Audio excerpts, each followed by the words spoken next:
thanks, Sajad, and thanks for this wonderful invitation. So this is, the first time I've had the opportunity to deliver anything to Iran, which is, I think, quite exciting. So thank you for having me here. And as Sajad said, we're good friends, we're collaborators, we worked on some really fun stuff at some point in our lives. So what I'm going to talk about today is Hodge theory. I hope you can see me writing now. Shouldn't be a dash here. Yes, yeah. Yeah. So Hodge, Hodge theory in non-smooth settings. Okay, so this is an old topic. This is really based on a paper of mine with George Habib, Georges. Who's kind of up the road from you. He's at the Lebanese University in Beirut.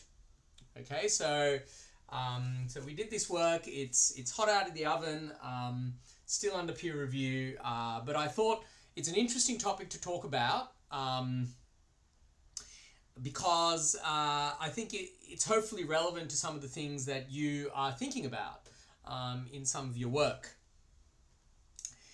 All right. Now, let me just, let me reduce my size a bit. Okay, I can't do that for some reason. That's a bit weird. Okay, so, I had this at the right size before. Oops, sorry, just give me a second. Aha, I have to use Control-Alt. Okay, we're getting there, Okay, good. Okay, let me first sort of talk about the background. Okay, so let's put a background to all of this. So throughout, I'm going to assume that M is a smooth manifold. It may have boundary, it may not have boundary. In this particular instance, when I'm talking about the background, I'm going to assume that it's also compact.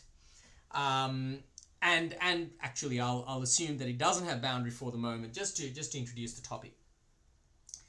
In this situation, we have our homology groups. Okay, so I won't get into what they are, partly because, I'm not an algebraist, I'm not a topologist, and certainly not an algebraist, and I'm sure that many of you have studied these things to great lengths.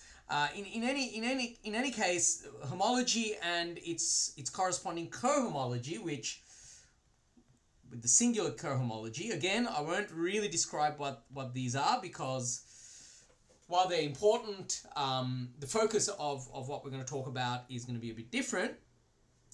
So these are objects which in some sense count the holes in a space, okay? Or measure of holes. Now,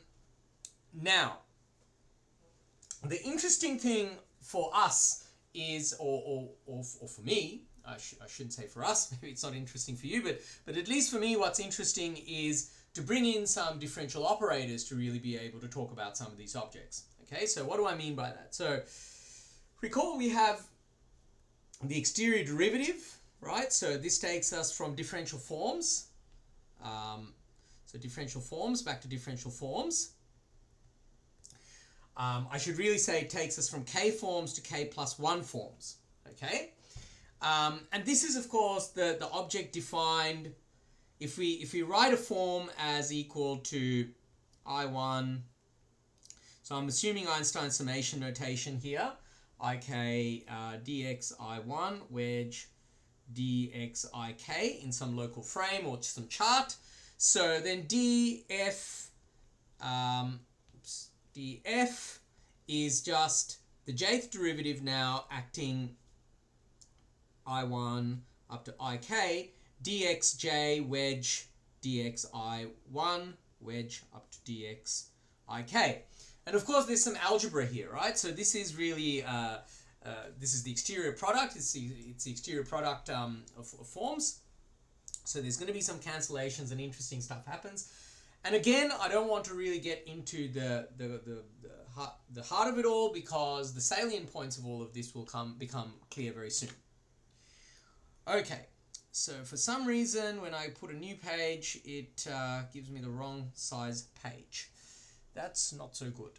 Okay, so let me try and delete this, and can I duplicate this somehow? Duplicate page. Okay, I think I have to just keep a whole page empty and duplicate it. Sorry, I don't normally do online things, so this is why it's a bit difficult for me. But okay, anyway. So, moving right along. So an important aspect, or an important thing about this object, the exterior derivative, is that it squares to 0, right? So d squared is 0. So in other words, we can also write this to say that the range of the operator is contained in the kernel of the operator. Okay, that's an alternative way of doing it. And the bottom line is that this nilpotency, so here on I'll talk about this really as nilpotency. Okay, I know this is really 2 nilpotency, but for me this is nilpotency. What this really allows is that we can define another kind of cohomology, which is the kernel of D, and we mod out the range of D. Okay, so the kth cohomology is where we restrict everything to K forms. Okay, so this is the K forms, and then of course the range, because remember it maps K forms to K plus 1 forms, so this is now the K minus 1 forms on M. And this is a fair dinkum object, which is, you know, honest to goodness. It's an honest to goodness object that is well defined. So this is the definition.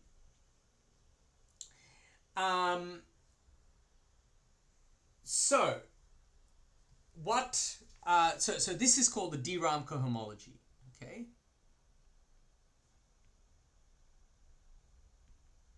This is the DRAM cohomology. So the bottom line is that we want to really relate. So we had the singular cohomology before, and we had the DRAM cohomology. And so the question we can ask, what is the relationship?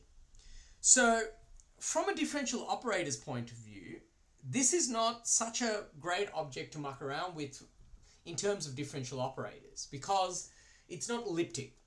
Okay, so what does it mean when we talk about an operator is elliptic? It means that the principal symbol, so this is a first order differential operator, the principal symbol is really given by the commutator, right? So what is the commutator of this? Because this has a certain product rule, we can look at the commutator of this with a function. So eta is a smooth function. This is a smooth function. And the commutator of this is going to be the exterior derivative of eta, wedge v, right? So v is some form, or I should say some smooth form in this instance. So this is not an invertible map. If it was invertible, then it would be called an elliptic operator. And elliptic operators are nice because there's a huge amount of theory about them. Okay. But let's try and get to an elliptic operator here. So let's fix some metric on G. So G is for our purposes is a smooth metric on M. And this gives us a formal adjoint. And the formal adjoint takes K forms to K minus 1 forms. Okay, so how does this formal adjoint look? So if we integrate on M now, so this metric extends also to all differential forms. So if we integrate this d dagger u v with respect to the volume measure, then put a g in there too. Then this is the L2 inner product, so it's going to be d dagger u v L2, which is equal to u dv in L2, and that's just this integral, right? So dv d mu g. Okay, so this formal adjoint is a very, very important object.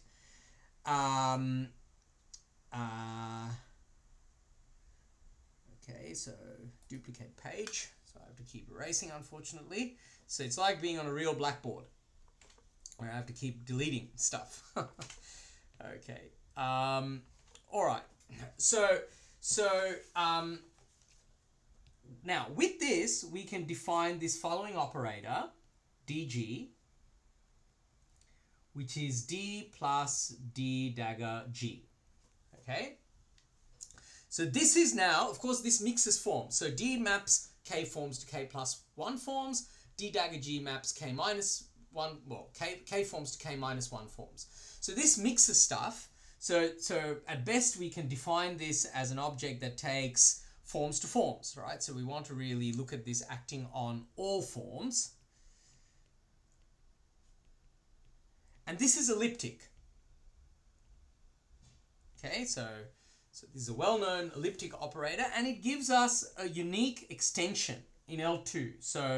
So the unique extension has domain. So elliptic regularity theory tells you that this domain is the Sobolev space W12 over M of differential forms. Okay. So the Laplacian of this, so traditionally people look at Laplacians. If we square this object, or maybe I'll just square it like this. So this is d dagger g plus d dagger g d. Okay, and of course the square of this is d d star g plus d star g d. Okay, we're denoting the closure of the operator d. So this is also, of course, this is a Laplace type operator. So everyone talks about this and loves about this operator, and this is usually the one that's analyzed and played around with. But in what's to follow, we're going to really stick to the first order case. Okay, but I'm just going to say this as a side remark. So the classical Hodge theorem then tells us that these cohomologies, first of all, these cohomologies are equal. Actually, for that you don't really need the Hodge theorem, but maybe the interesting thing here is that if we take the kernel of, so often this is, I want to emphasize, often this is done with the second order operator, with the Laplacian, but we want to stick to the first order world. So the kernel of this on K forms is isomorphic to the DRAM cohomology that we wrote up. Okay, so the DRAM cohomology, remember, is this object that's just built out of D. This sees no geometry here. Okay, there's no metric or anything here. But this object here with geometry sees this object here. So this is really saying that these are solutions to a partial differential equation, vector valued partial differential equation. These solutions are isomorphic to the kth cohomology, and this is also isomorphic to the kth singular cohomology. Okay, so that's the Hodge theorem. Okay, or maybe a modern version of the Hodge theorem. Okay, so you can turn around and say to me, well, what was the point of all of that? I mean, why am I really adding sort of extra information here, and getting some isomorphisms? So the consequences. So consequences.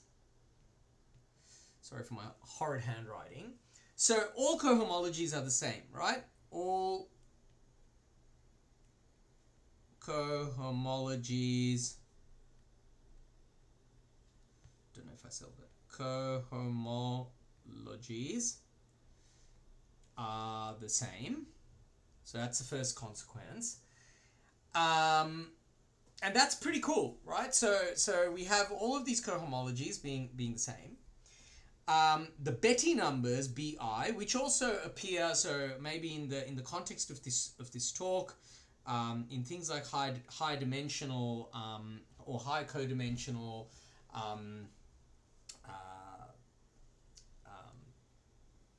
Ricci flow and so on and so forth. This is an important object. So this is just the dimensions of these things. And in some sense, this is telling us, because this is independent of the metric, right? So we've added geometric data, but now we're saying it actually doesn't depend on the geometry. But that's good, because that's basically saying that we can choose, we can potentially choose an optimal G to compute, these things. Okay? So that's one interpretation of this. But maybe a good motivating question in moving forwards with all of this. I'll show you a few more motivations as we go along, but maybe a good motivating question is to say, what if the optimum is non-smooth? Okay, so this is really somehow where we start with all of this. There are applications beyond all of that, but I just want to really start with this for the moment, because it gives us a sense of, it whets the palate for us moving forward. Okay? All right. Have I said everything I want to say? Okay. And maybe the last thing I want to say is that what's really special here is that we've brought in operators. We've brought in nice differential operators to try and detect topological structural information. And it's somehow independent of the geometry, but each geometry gives us such an interesting operator. So operators are a pretty good world to be in, because they're pretty stable. You can bash them about, things stay stable. You've got, things like index theory. You've got lots and lots of tools around operators that allow us to really work with them and do interesting things with them. So that's just the one thing I want to say as to why we want to do all of that. Okay? So I've highlighted the word non-smooth, so we have to somehow make a sense of this. Okay? So that's the wrong button. I'm just too used to the old. So let me see. So duplicate page. Okay. All right.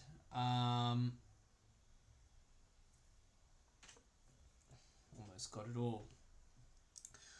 Okay, so now we need to formulate a notion of what we mean by non-smooth here.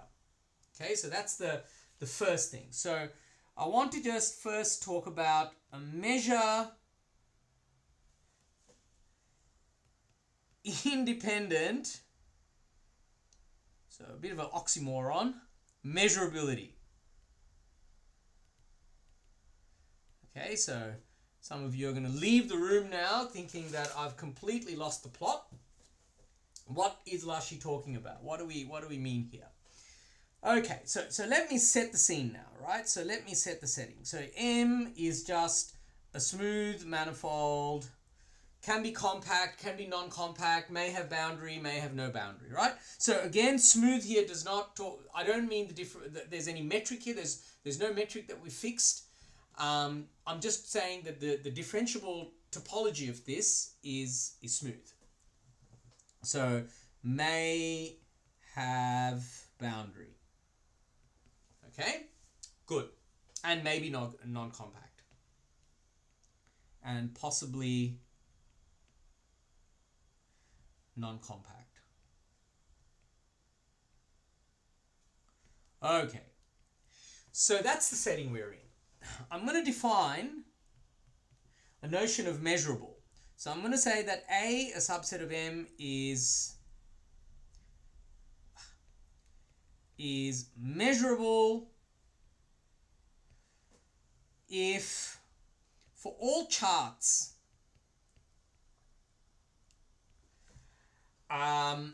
psi of U intersect A is Lebesgue measurable. Okay, so this is sitting. So M is a n manifold. Okay, so my dimension is always n. So this is a subset of Rn is Lebesgue measurable. Okay, and I'm gonna write the measure sets of M as equal to just A in M such that A is measurable. Okay, so I'm not claiming at this stage that this is a nice notion of measure. It could be that I'm completely cooked, right? So, but we'll verify this in a second. And similarly, I can say that Z in M has zero measure if inside such charts, so inside such a chart, psi u intersect Z, the Lebesgue measure of this is 0. Okay, and I'm going to write the 0 sets of M also in this way. Okay, again, this could be a bad notion. Not claiming yet that this is a good notion, right? Has 0 measure.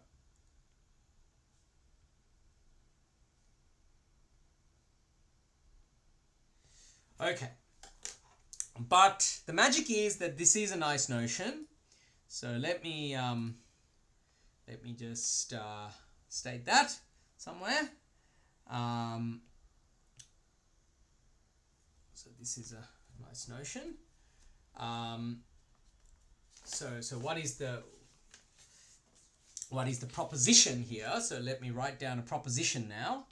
So the proposition is that A in M is measurable if and only if for all smooth G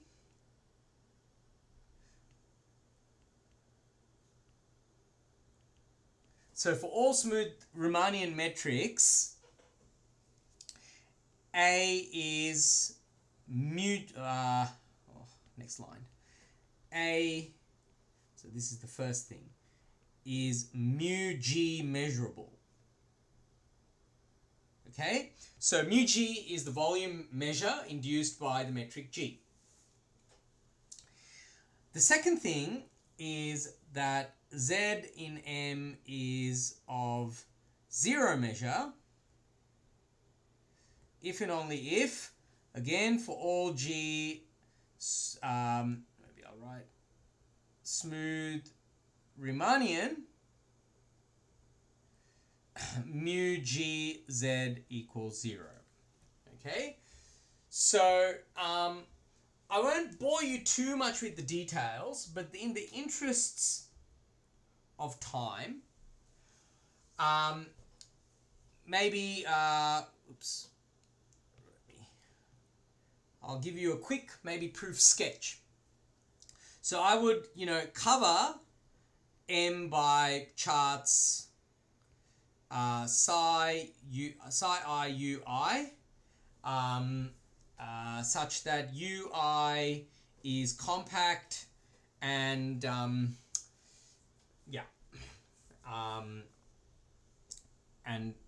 so let's just say compact.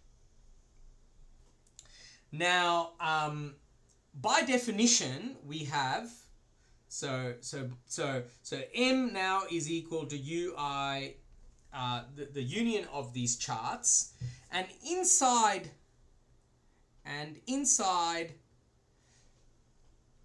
psi I ui, which is in Rn, any smooth metric is comparable to the Euclidean metric, right? So how shall I denote? Yeah, so Rn. Okay, so there's some constant that bounds it above and below because we've chosen this to be compact. Okay. All right. I should really have that these charts.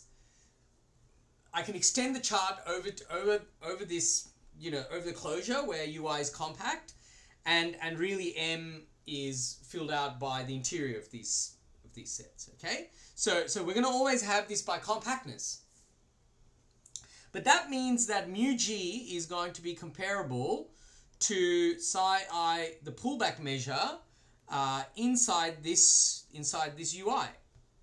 Okay, so the restriction of the pullback measure, the Lebesgue measure inside this UI is comparable to mu-g. So then the statements, I'll leave it as an exercise, but the statements then follow, right? Because we can always cover by these countable things where these densities are comparable above and below. So one's going to be true if and only if the other's true.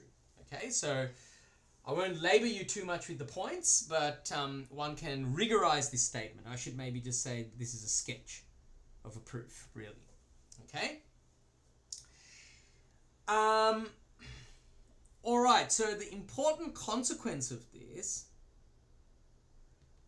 is that we can talk about measurable functions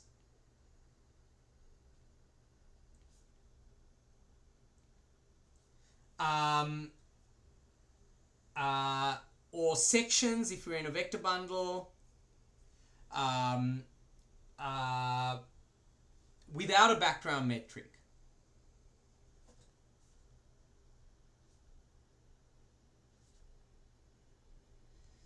Okay, and same for similarly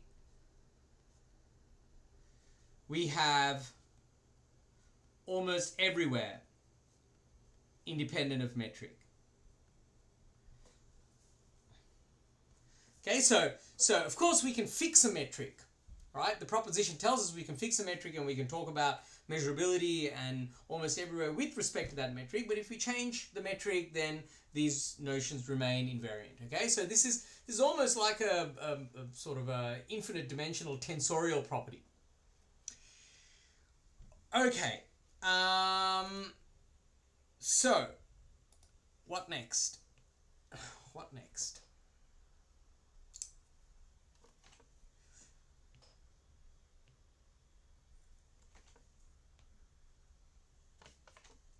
Right. So this then leads us to the following definition. So I'm going to define, if I have E a vector bundle,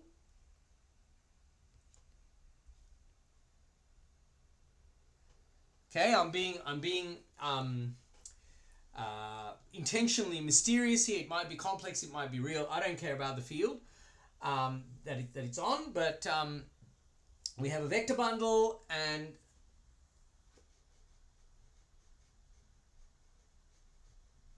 so someone has a question. So someone is saying that the proposition assumes smooth. Okay.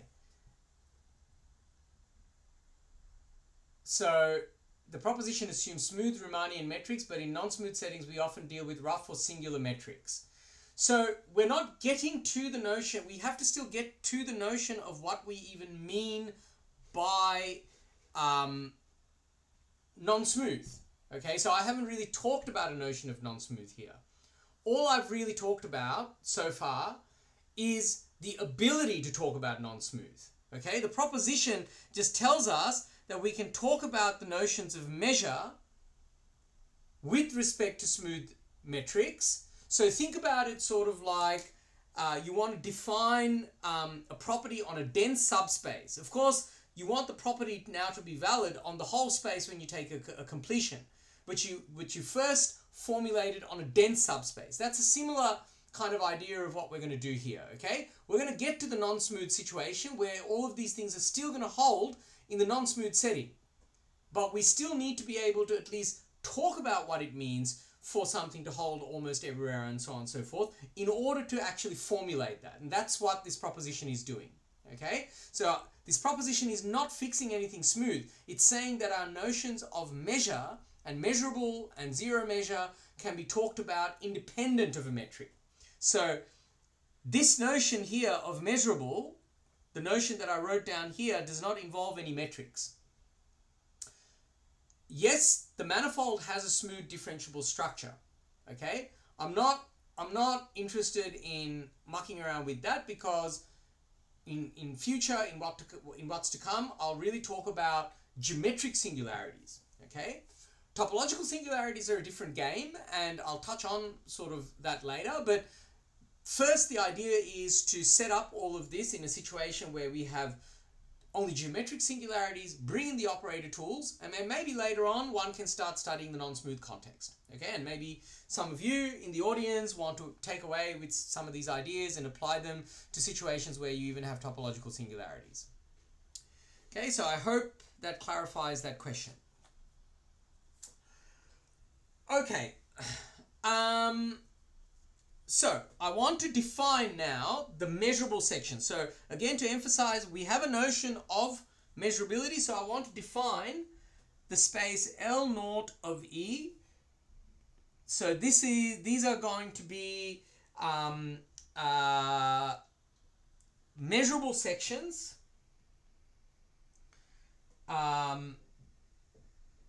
So these are gonna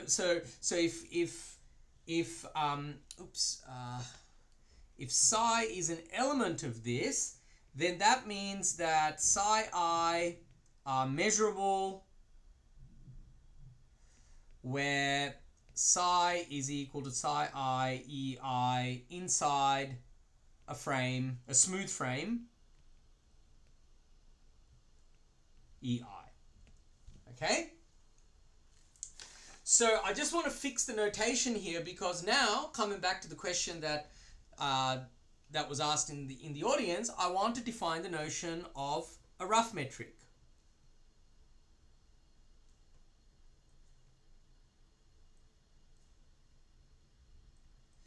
Okay, so I take G to be just measurable two tensors. I can talk about measurable now because I have a notion of measurable, okay, that are symmetric almost everywhere. I should say Gx uv is equal to Gx vu, x almost everywhere, okay, and of course for all u and v, so for all uv in the tangent space above x. And for all x in M, I want to assume there exists some chart psi x ux and a constant, and constant c which is equal to c of u. Well, maybe I should write this with a subscript. So c of ux greater than or equal to 1, such that CUX U of the pullback metric now the Euclidean pullback metric at Y is bounded, it bounds this metric. It's a shame that this is squashed in, because this is the most important notion. Y almost everywhere in UX. Okay, so inside, so the manifold is covered by charts. These constants can blow up, okay, but we have so these are measurable coefficient metrics, so that's how bad they can be, but they're allowed to blow up, you know, as we go outwards, you know, from somewhere to somewhere on the manifold, but there are sets of local sort of coordinate systems where they are bounded above and below locally with respect to the Euclidean, with respect to the pullback Euclidean metric. And the constants are not uniform, okay? The constants really are allowed to depend on the charts. Okay. Now, so some examples of all of this. Duplicate this. So how bad are we talking? Okay, so what are we really talking about here when we're talking about these things? So some remarks. My pen's decided to stop, which is not good.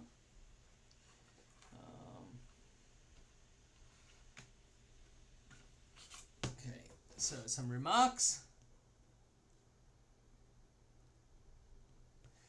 So, every smooth or continuous Riemannian metric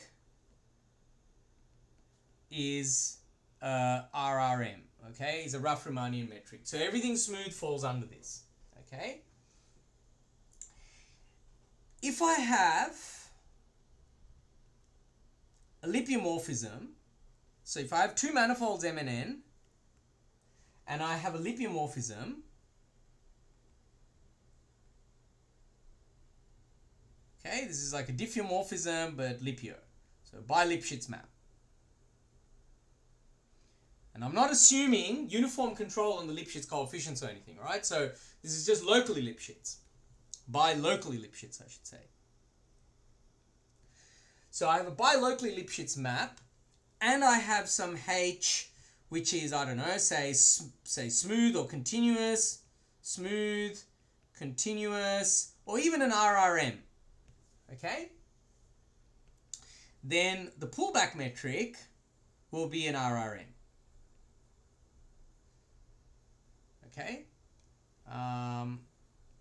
is a RRM.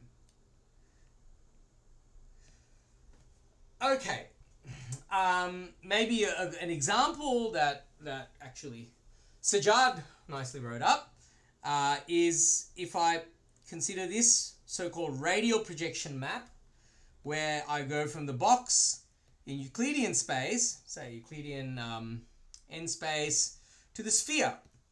Okay, this is such a map, and I can of course pull the induced metric here on the box onto the sphere, and this is perfectly okay, and this is perfectly well defined, and so I can really see the n box as really a alternative metric on the on the sphere.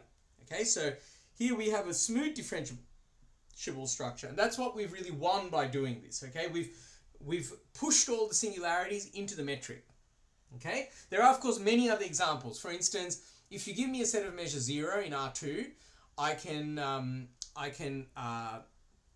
find a Lipschitz function whose singular set contains that set of measure 0. So, for instance, the rational points, and that graph, if I pull the graph of that back to say R2, that would give me an RRM on R2, but I would have a dense set of singularities. So things can be very singular in this setting, okay? Now the bottom line is, again, back to the question that was asked, this again gives us an induced measure. Okay, and what does it look like? Well, it's exactly what you expect. So it just follows the same definition as the smooth measure inside some chart, say, right? So this is what the density looks like inside a chart psi u. So the bottom line is that these measures, so now A is measurable if and only if it's mu g measurable, okay? And Z is 0 if and only if mu g of Z is 0. So the same properties hold with respect to the induced measures from these rough metrics. Okay? So this is what I meant when I said that it's like taking an extension from a dense subspace to the whole space. Okay, so let me just try and duplicate this page. Okay. So where do we go with all of this? So let me just very quickly remark, this is a very, very quick remark, that these rough metrics also have, so mu g is a radon measure. I want to first remark that, okay? And the second thing I want to remark about is that there is a well-defined distance, okay? So the distance Of course, we can't minimize along curves because we might not have, the length functional may not be a well-defined object, but we can take the supremum of the difference between functions that are Lipschitz, or locally Lipschitz. When I say Lipschitz, I mean locally Lipschitz, with this, with the exterior derivative of it, or the gradient of it.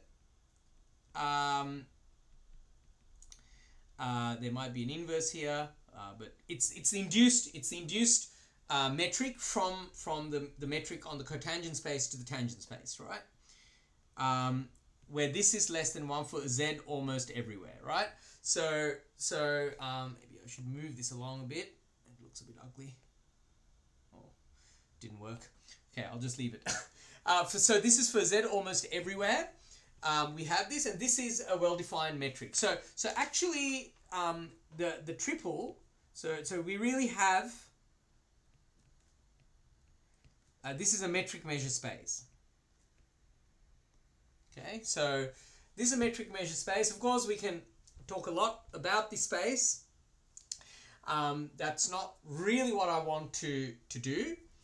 But for the purposes of this mini course, what I want to really ask here, so this is the question that George Habib asked me, do we have a Hodge theorem?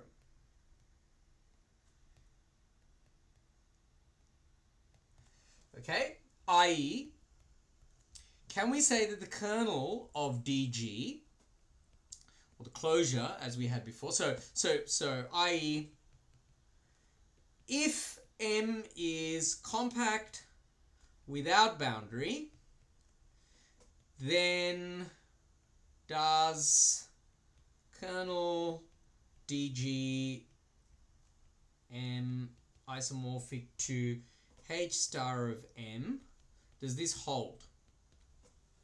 Okay, that's the main question. This is a difficult question. So let me first say that people have looked at this, right? So this has even been studied for Lipschitz manifolds, and certain results have been obtained in this direction. So I'm not really saying here that this should be K of M, sorry, and singular cohomology, right? So I'm not claiming that studying this is something original. However, I should say that here you have to replace it with some sort of L2 version, an L2 cohomology, and then of course it's been studied even in very weak settings. But for us, what was really and many of those kind of developments were taking the path of the original sort of proofs, and what we really wanted to do was to get to this kind of a result where we actually get to the singular smooth cohomology from the smooth differentiable topology that we have of the underlying manifold.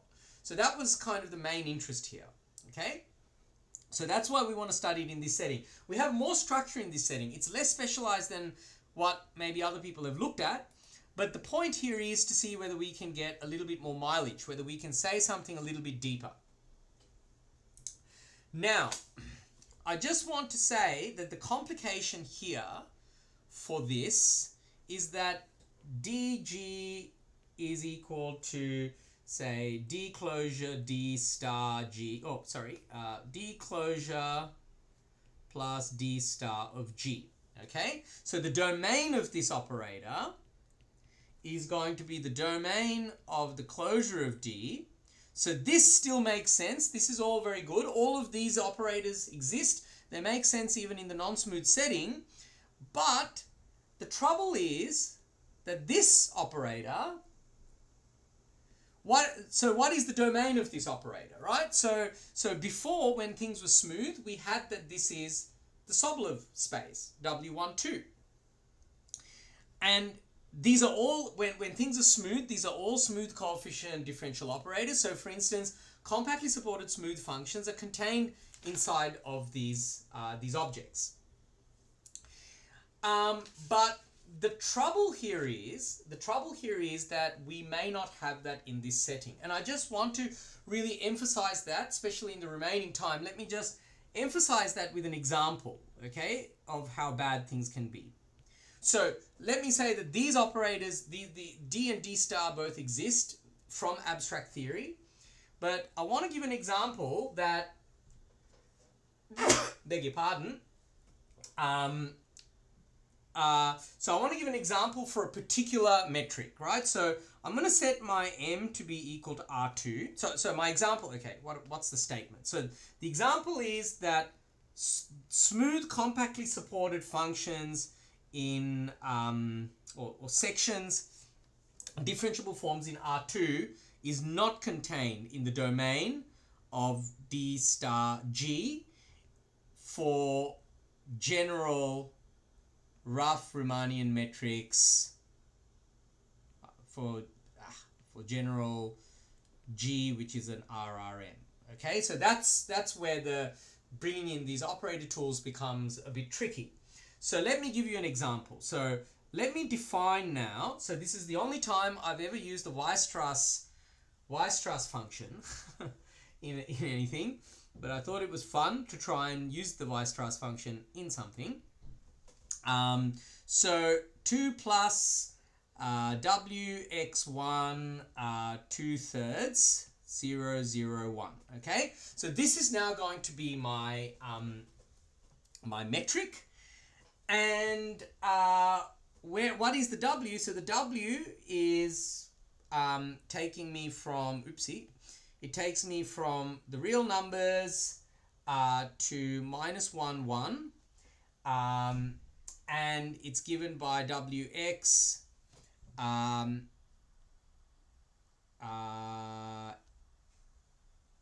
equals k equals 0 to infinity of 2 minus k cos 14 k pi x. Okay, so I've computed these coefficients, I think, very carefully at some point. So something that's important here is that this is a metric that's bounded above and below with respect to the Euclidean metric. So we can actually write this metric GUV as equal to some matrix BU dot V in Rn. Okay, so I should put the dependency in X here. U dot V, and I should put the dependency here. Okay, so of course we can, I mean, it is this, right? It is B is this matrix here. So of course we know that. So the point is that we can write the adjoint operator. So we will see this later in this mini course. We can write this adjoint operator as B inverse D star B, where D star is the adjoint with respect to the usual R2 inner product. Okay, so that tells us now that the domain of D star of G is actually equal to B inverse domain of D star. Okay, so not this B inverse, we can throw this away. This is a bounded term. It's really this part that we're looking at, right? So if we're in the domain of D star of G, then B of that has to be in the domain of D star. So this is the way in which it maps. All right. So what am I going to do with this now? So what I'm going to do is I'm going to duplicate the page. Oops. Duplicate the page and carry on. So the point is that if I now consider this matrix x1, x2 restricted to, say, 1 forms, then I'll have that this is equal to gx1, x2 square root of det gx1, x2. And that's exactly going to be equal to 2 plus wx1, 0, 0, 2 plus wx1, and I get some numerology here, 1/3 or something. Okay, something like that.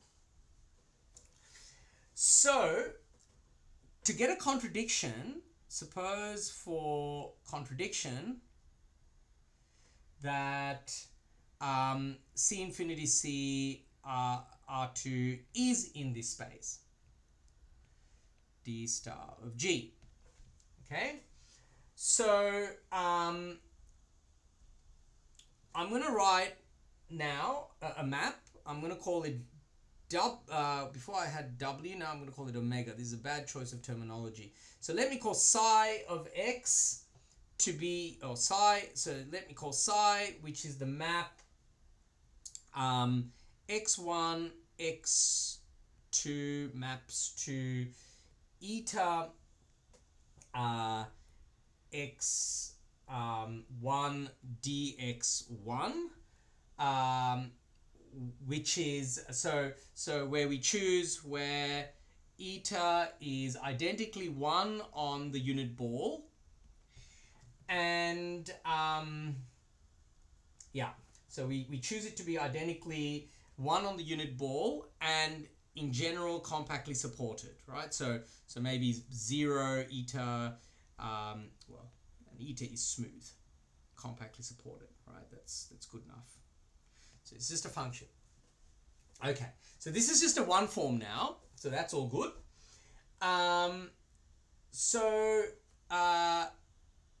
Because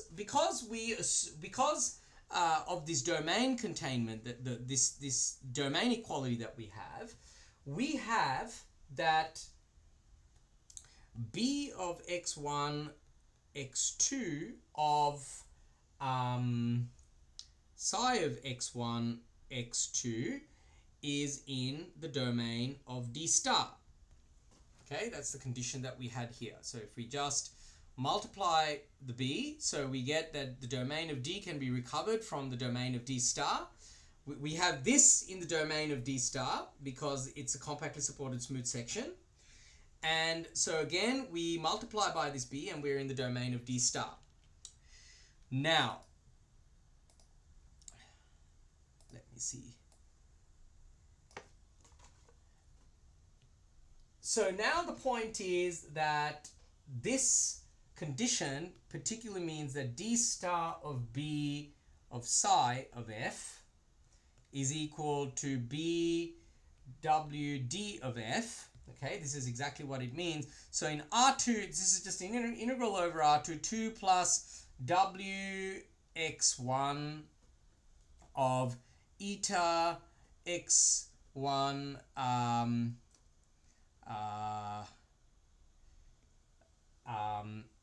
d on dx 1 of f, and because the eta is supported, because we can choose, so this is the condition for a general f, but actually what I really want to do is to consider this for an f, which is so I want to consider this for an f. So let f be supported, so this is C infinity C in the ball. Okay, so I extended by 0 and then I compute this. So it's supported in a ball, and this is what I end up with. And of course, because it's supported in a ball, I can replace this integral by just an integral on the ball, right? And then I have the same. Can I copy and paste here somehow? Am I clever enough to do that? Yep. I have the same thing here. Now, what I want to really do is I want to say, okay, I can choose f tilde and h tilde, which are compactly supported in, say, the interval -1 to 1, with the support of this f tilde in, oops, I've lost the pen again. So I promise it won't be very long. Okay. The support of this is contained in -1/2 to 1/2, and I want h tilde to be identically 1 on -1/2 to 1/2. So if I now reconsider this integral, so if I consider this integral, Oops, I've lost a path there. So then this essentially becomes the integral minus 1 to 1. So I set, okay, and I set f equals to f tilde h tilde.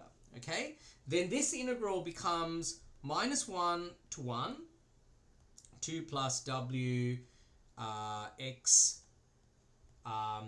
d on dx of f at x. Okay, so and this is now equal to some nice object, d star b psi of f in L2, right? So this is a bounded linear functional now on the unit interval. So now we've reduced everything down to this interval minus 1 to 1. But this then says that this thing has a weak derivative. So this tells us that the derivative of 2 plus w exists almost everywhere, right? So the derivative of this, of course, the constant term disappears. So that means that d on dx of w exists almost everywhere in minus a half to a half. But this is the Weierstrass function. And this is nowhere differentiable. It's everywhere continuous and nowhere differentiable, okay? So that's our contradiction. So this shows us that, just to recap, this shows us that actually, in general, we don't have smooth, compactly supported things in the domain. So we have to work out a way in which to still make sense of all of these things. And that's what I will start talking about on Wednesday. I'll start to introduce a notion of Hilbert space Hodge theory, which I learned from my late supervisor, Alan McIntosh, who was a wonderful man, and which I've used in other contexts, which actually I think Sajjad and I have also used in our paper at some point. So these are ideas that go back some time. So I'll start sort of talking about, and I'll describe that setup when we meet again on Wednesday. So I just wanted to bring you to this point here to show that, you know, this class of metrics, so very astute of the person to point out, you know, or to question about the non-smoothness. Of course, this is just a stepping stone. This proposition allows us, this is a stepping stone that allows us to phrase notions of non-smoothness, which allows us to define this class of rough Riemannian metrics. These things have induced measures and distances, turning them into measure-metric spaces. And we want to know whether we can bring some operators into here to try and measure the topological information. And we see here that that's not a straightforward thing to do, because unlike in smooth theory, we might not even have compactly supported functions that we can differentiate. Okay, so let me stop there, and I can also sort of open the floor for questions or comments, so please.